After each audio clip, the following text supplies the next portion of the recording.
People imagine collapse as chaos, fires, looting, screaming crowds. But real collapse is quieter than that. It begins with a small moment most people miss. The moment money no longer fixes a problem. You still have it in your hand, but it doesn't buy what you need. And when that happens, value doesn't disappear, it mutates. In a real crisis, people don't abandon money because they suddenly reject the system. They abandon it because it fails them in real time.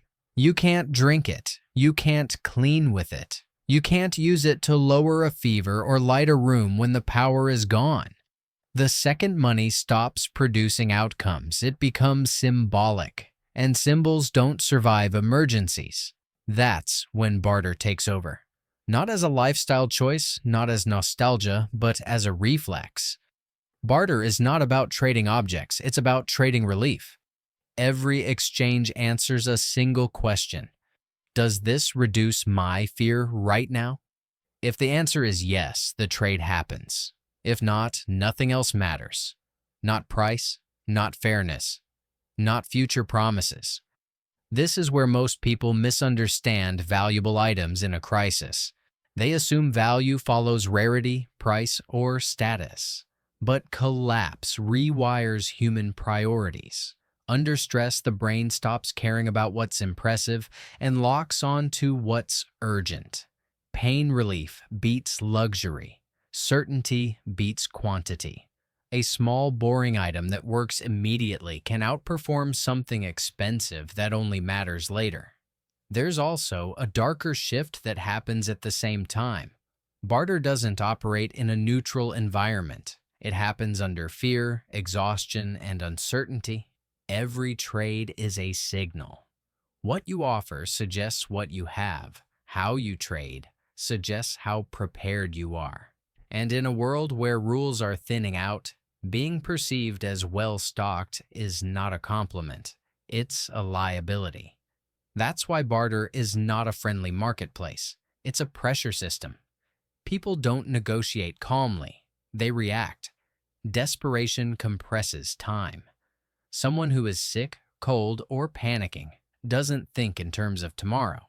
They think in terms of now. And that urgency is what drives people to beg, overpay, or make reckless trades. This video isn't about hoarding supplies or playing survival fantasy.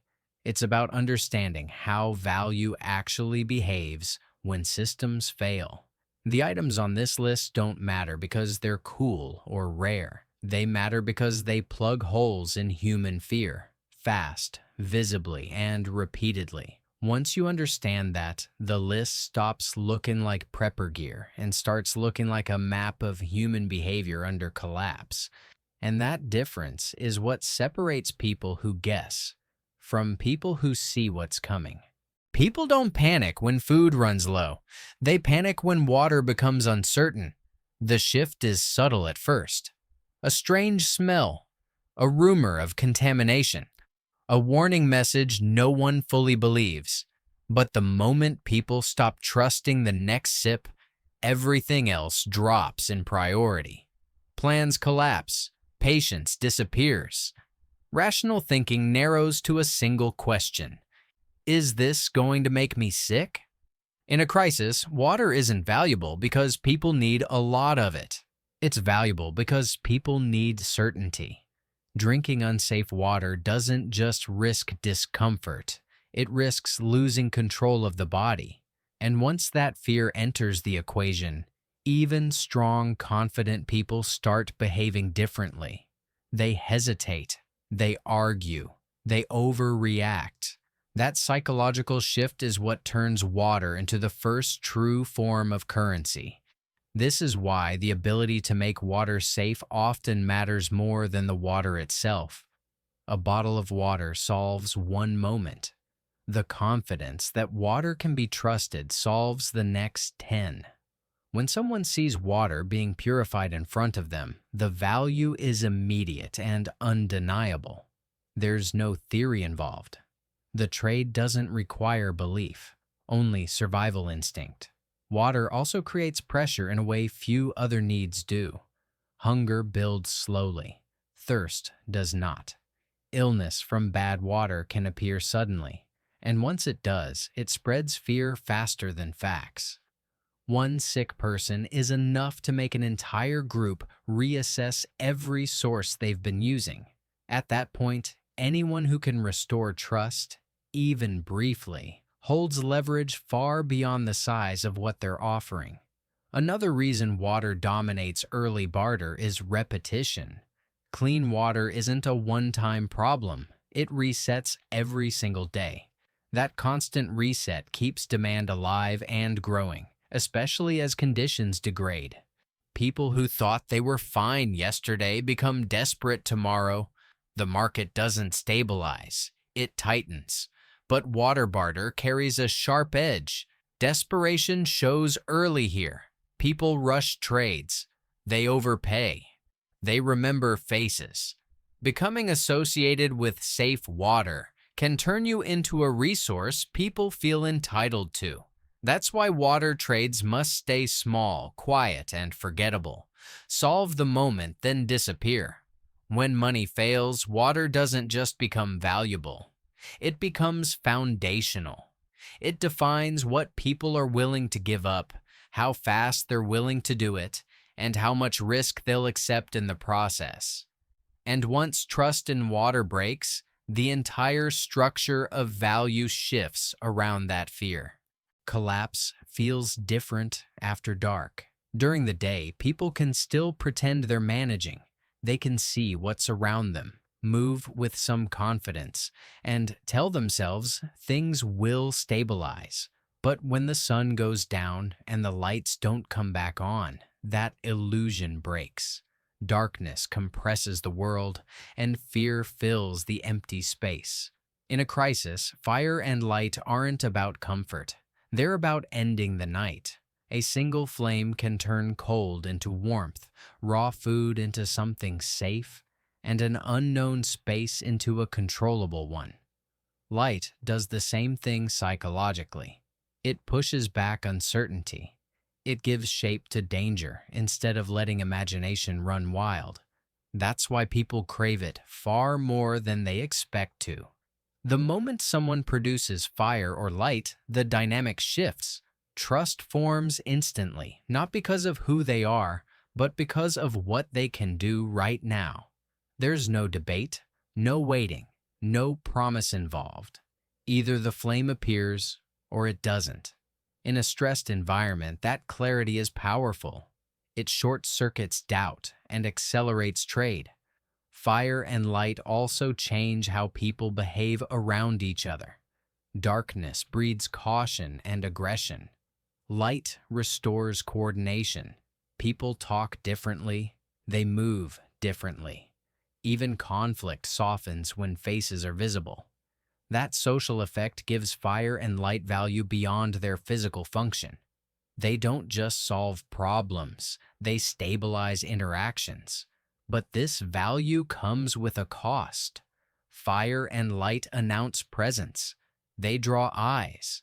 In a broken system, visibility is a double-edged blade. What makes you safer in one moment can make you a target in the next. This tension is exactly why people are willing to trade quickly for fire and light. They want the benefit without the exposure. Another reason these items trade so well is that they never stop being needed.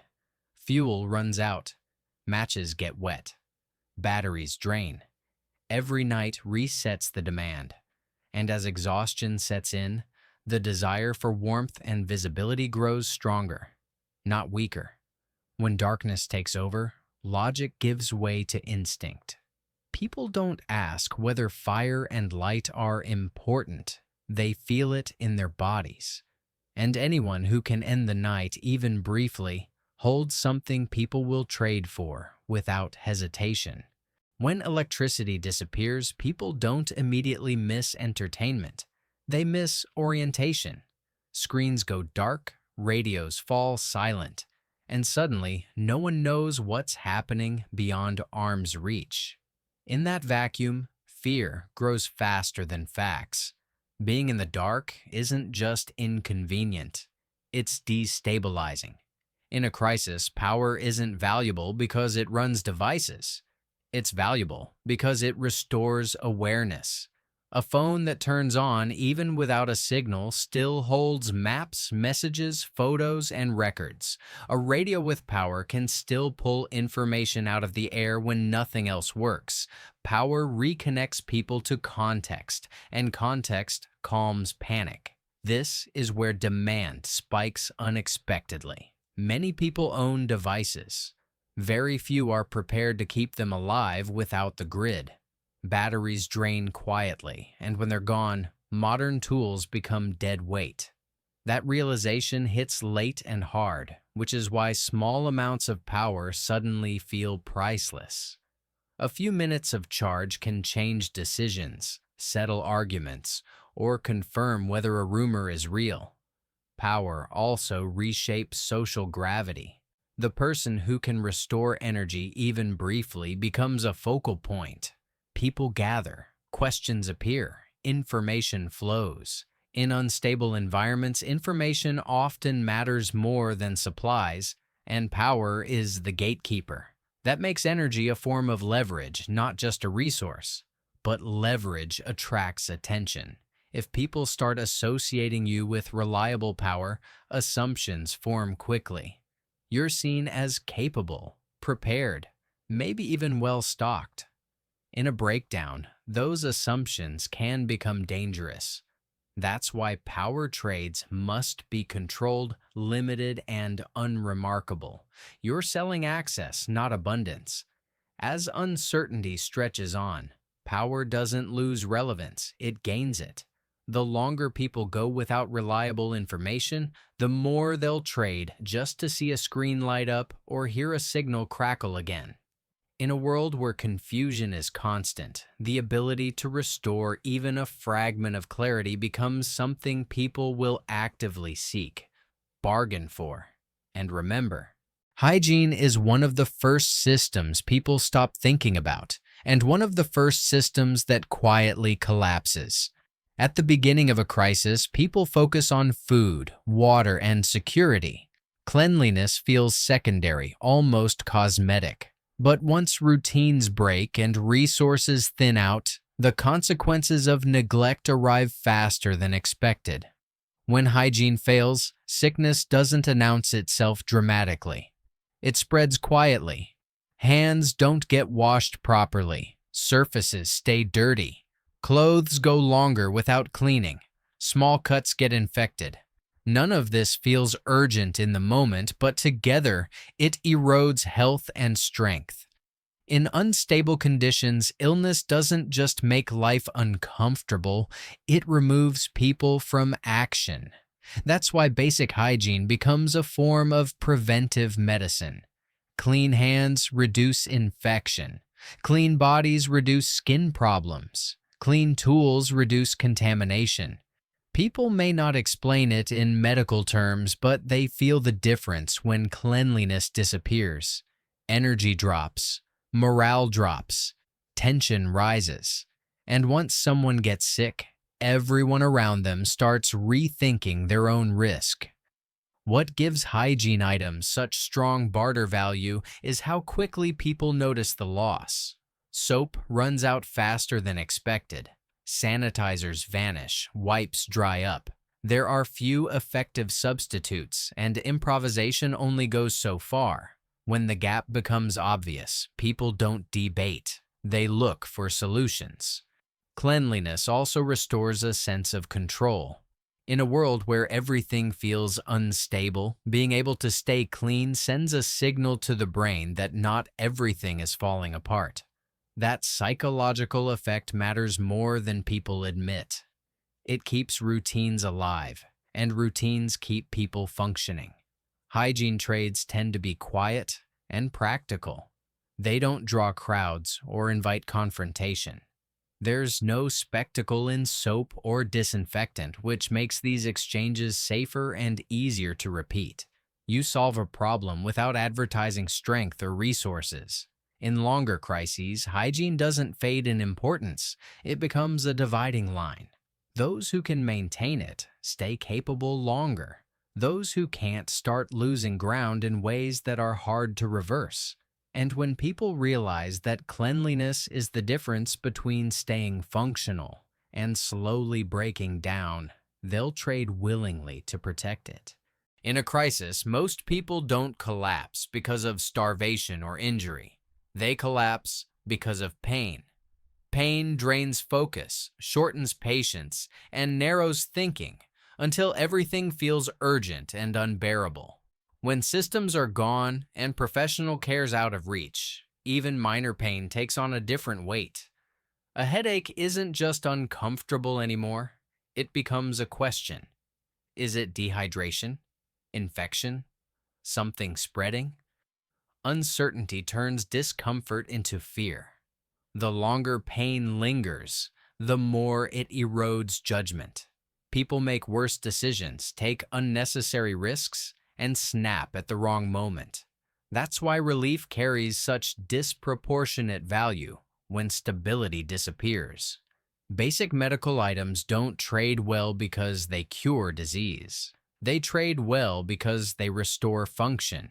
Reducing pain or lowering a fever gives someone back the ability to think, move, and contribute.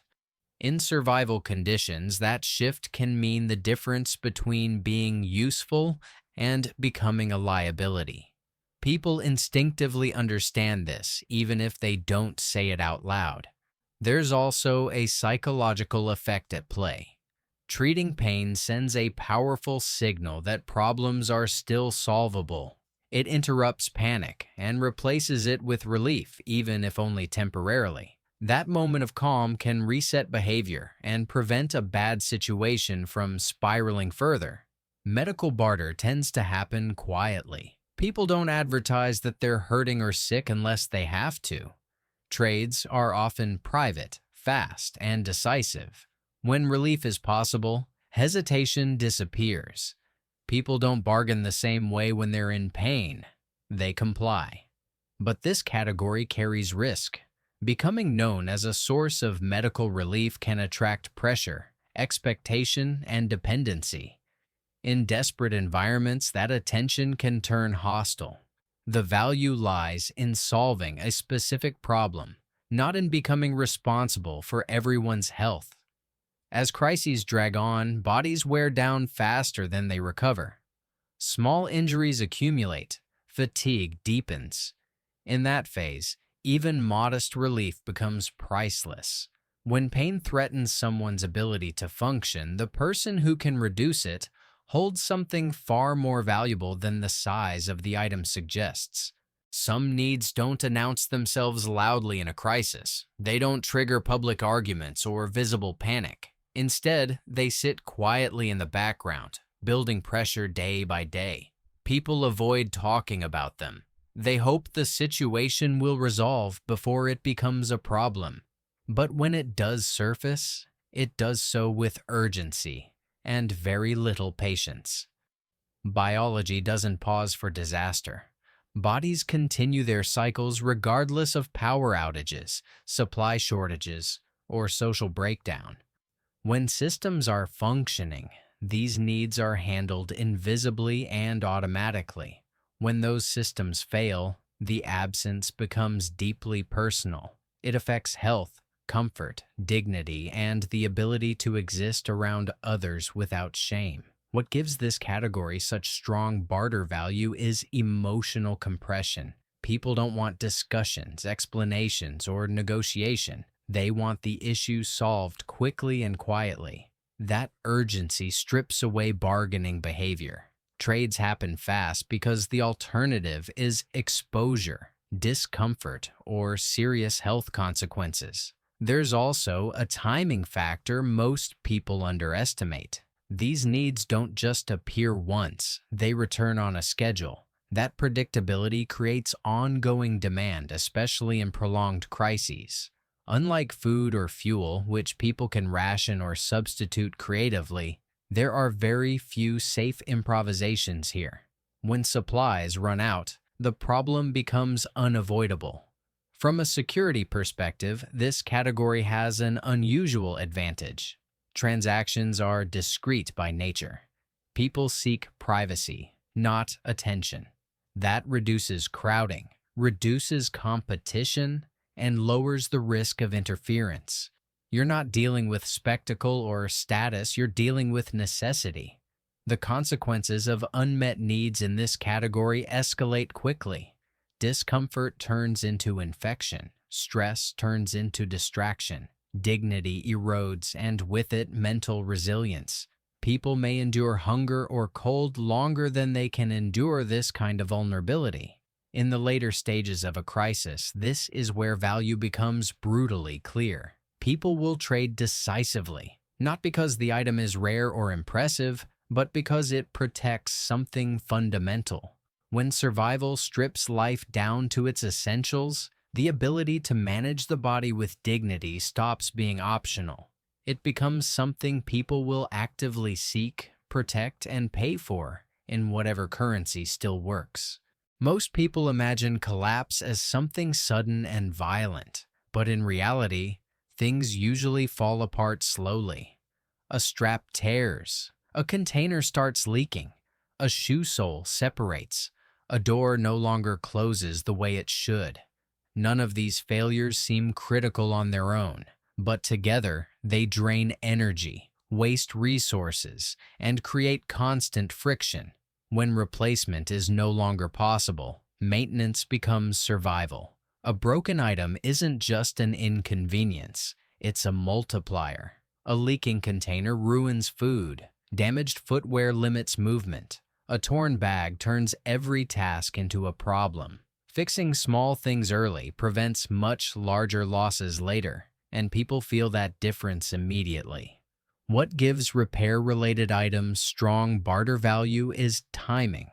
Failures rarely happen when it's convenient. They happen in bad weather, at night, or when people are already exhausted.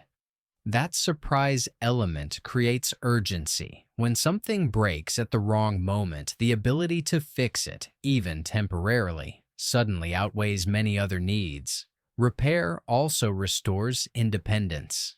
Instead of improvising risky solutions or relying on others, people regain control over their gear and space.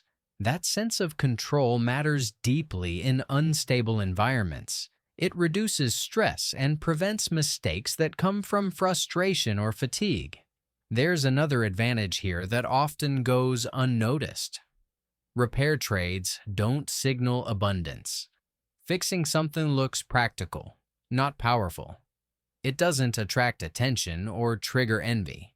That makes these exchanges safer and easier to repeat without changing how others perceive you. Over time, small failures accumulate. Items wear down faster. Improvised solutions break again. In longer crises, the ability to keep things functional becomes more valuable than acquiring new supplies. Maintenance replaces consumption as the core survival skill. This is why humble repair items hold value far beyond their appearance. They don't just solve problems, they slow decay.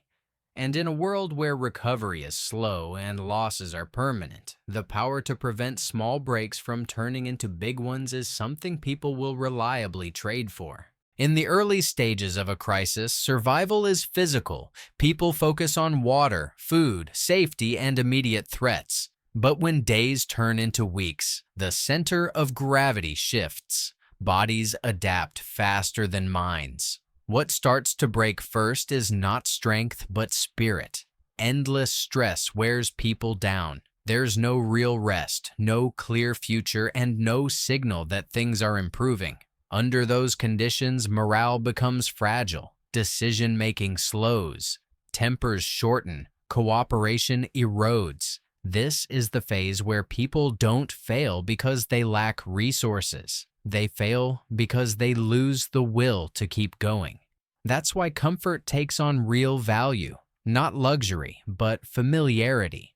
Small reminders of a normal life interrupt the feeling that everything is permanently broken. A familiar taste, a warm ritual, a brief moment of pleasure. These things ground people psychologically. They reduce tension and make the present bearable. What makes comfort items effective in barter is emotional leverage. They don't just satisfy a need, they change how people feel in the moment. That shift affects behavior. People become calmer, more cooperative, and more open. In a strained environment, that emotional softening can be worth more than another utilitarian item. There's also a scarcity effect. Most people consume comfort items early, assuming the crisis will be short. When it isn't, they realize too late what they've lost. That regret fuels demand. People aren't trading for indulgence, they're trading to push back against exhaustion and despair. Comfort also works socially. These items can buy goodwill, smooth tension, or open conversations that would otherwise stay closed. In unstable conditions, relationships and information matter, and morale-boosting items are powerful tools for influencing both.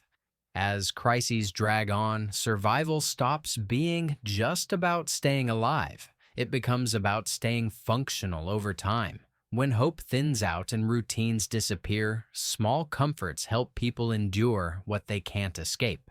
That's why, in the long run, morale isn't a side issue, it's a resource. And anything that restores it, even briefly, becomes something people will trade for willingly.